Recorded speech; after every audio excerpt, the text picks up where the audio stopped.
Welcome back to the final stretch of our series, the Warrior series, here on the Bea channel. If you haven't gone back and reviewed any of the previous videos that we've put out there for you regarding the series, I would encourage you to go back and watch all of those before you get to this video. Every week we build a foundation and then we add more nuggets and knowledge on top of each experience. We want to equip you. We want to resource you with the tools and the resources that you need to be able to follow as a follower of Jesus and follow through on what you've been given.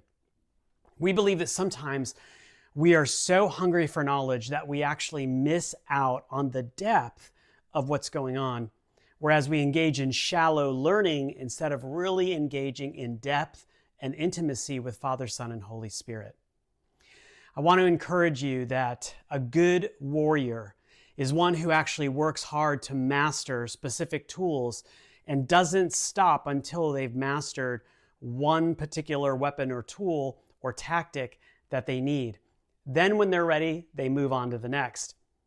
I would encourage you to be that type of warrior in your mindset and in the way you think. Instead of jumping from knowledge to knowledge, actually invest in your relationship with Father, Son, and Holy Spirit and apply what it is that you're actually beginning to learn. So this week, as we're closing out our series about being a warrior for followers of Jesus, I want to talk about practicality. What does it mean to live as a warrior? We've talked about what peace and rest looks like and accessing weapons from the fruit of the Spirit, all the way from mindset to lens change. But what does it actually mean to live this out in our lives on a regular basis as a follower of Jesus? Do we physically carry a sword or a weapon and claim to be a soldier for Christ? Or are we actually doing something a little bit different that maybe the world wouldn't expect? It's probably number two.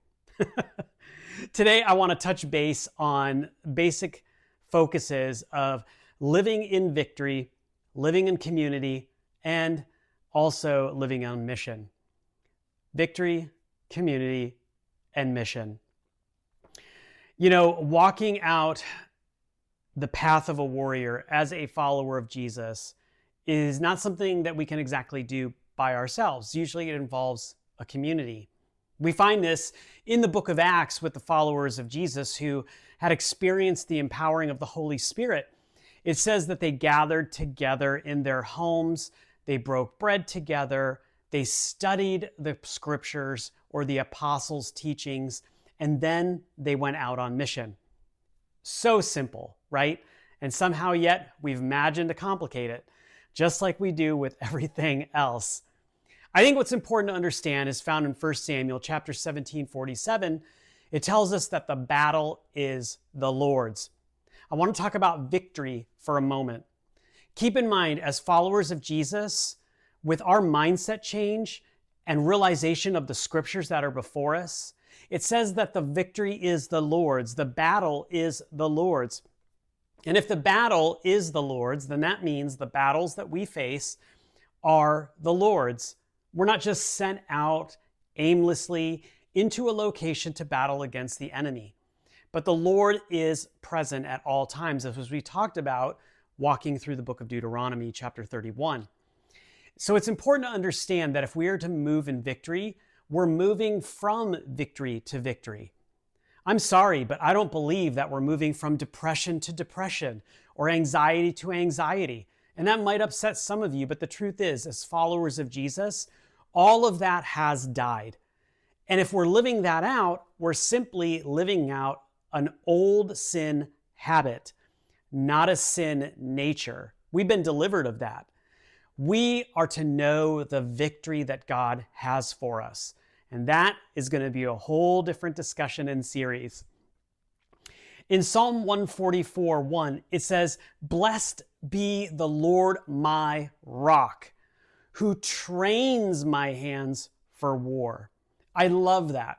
Not only does God state that I'm going to train you for war, but I'm going to tell you that I'm your rock. I'm your solid location.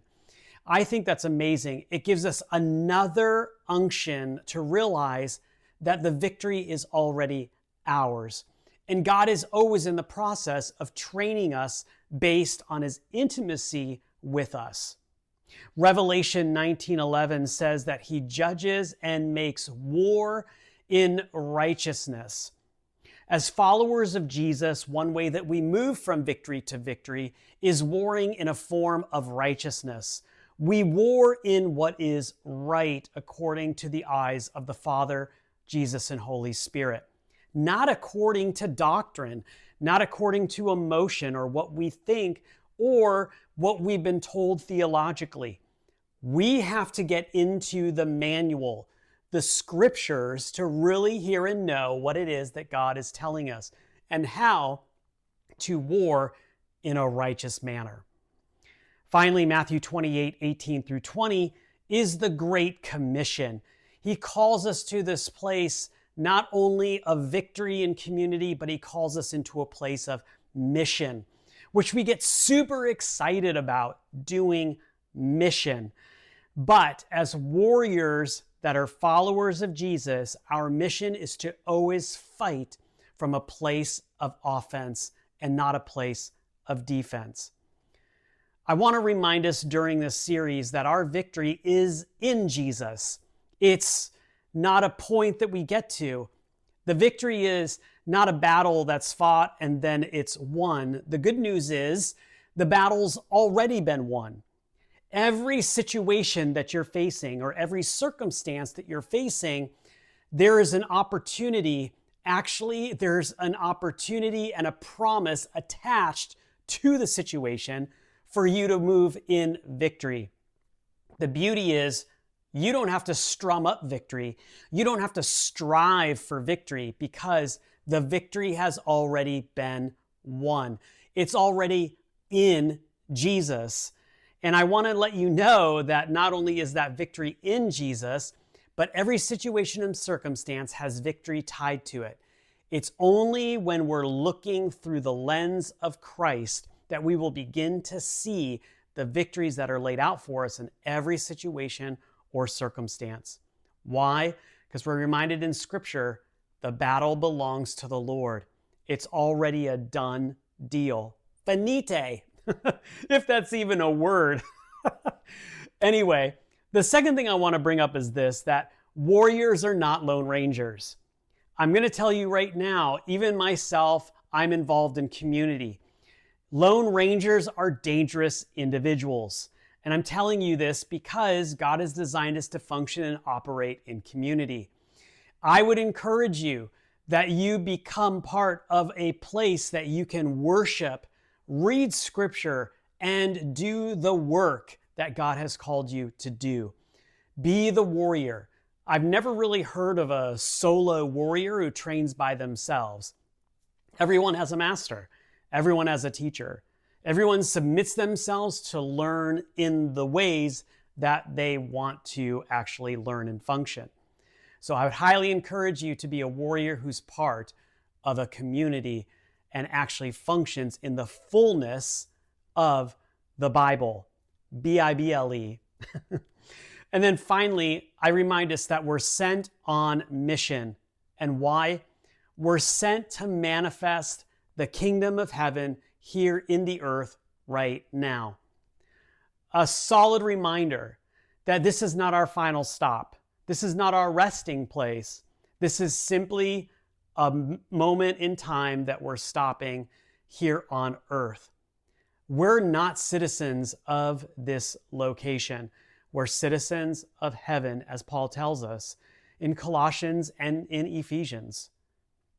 It's time for us to remember that we are people on mission, global movement to manifest the kingdom of heaven right now in the earth realm. If we're so busy and caught up in doing all of the other things that are taking us away from our commitment to Jesus and our citizenship, we may want to take a few moments to rethink what we're doing and why.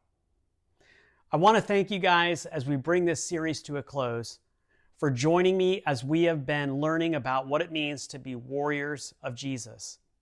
Does this mean that this is the only series on being a warrior that we're actually going to produce?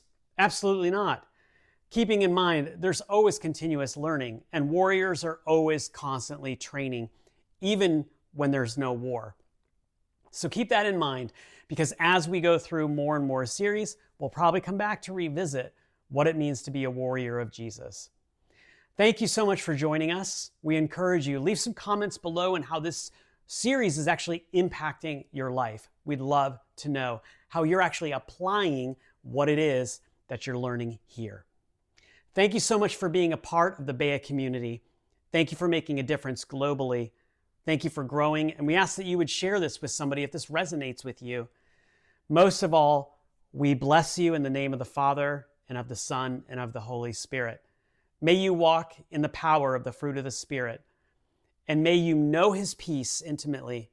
May you know how to gather His peace and release His peace when He calls you to.